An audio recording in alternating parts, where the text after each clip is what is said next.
అని ఉమ్, అదుగో లేఖ కూడా వచ్చింది. ఆ లేఖ ఆధారంగా విచారణ కూడా చేపట్టారు జిఎస్టీ డిపార్ట్మెంటు. ఉమ్, వాళ్ళు కూడా ముఖ్యమంత్రి నోటీస్కి తీసుకెళ్లారు.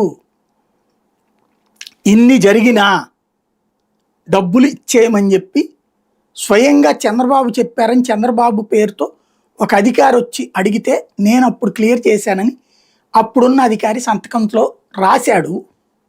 ఉమ్, ఆ రాయబట్టి అక్కడ బాబుగారి పాత్ర ఇదిగో అని చెప్పారు అక్కడ. ఇప్పుడు అట్లా ఇదిగో లిక్కర్ అనేటటువంటిది సో బ్రాండ్లే కొనాలి అని క్యాబినెట్ ఏమన్నా నిర్ణయం తీసుకుంటే అవి కాకపోయినా వీటిని తీసుకోండి అని చెప్పేసేసి ఆ సదరు కార్యాలయానికి ఎవరన్నా లేఖ రాస్తే ఆ లేఖ ఆధారంగా తీసుకుని ఉంటే దాన్ని ముఖ్యమంత్రి ఎండార్స్ చేసి ఉంటే అప్పుడు లెక్కలోకి వస్తుంది ఇది.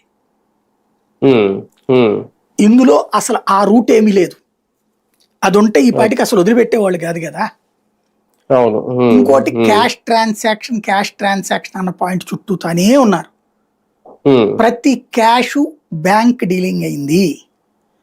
ప్రతిరోజు ఎంత మద్యం అమ్మారో ఆ మద్యం తీసుకెళ్లి బ్యాంక్ అకౌంట్ లోనే వేశారు. కాబట్టి ఏ రోజున డబ్బులు దాచేసుకున్నది లేదు. ఇది పాయింట్ అక్కడ.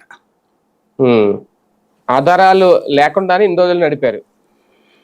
ఇవన్నీ అంటే మనం కల్పించే ఆధారాలు లెక్కేనండి. ఇప్పుడు ఫర్ ఎగ్జాంపుల్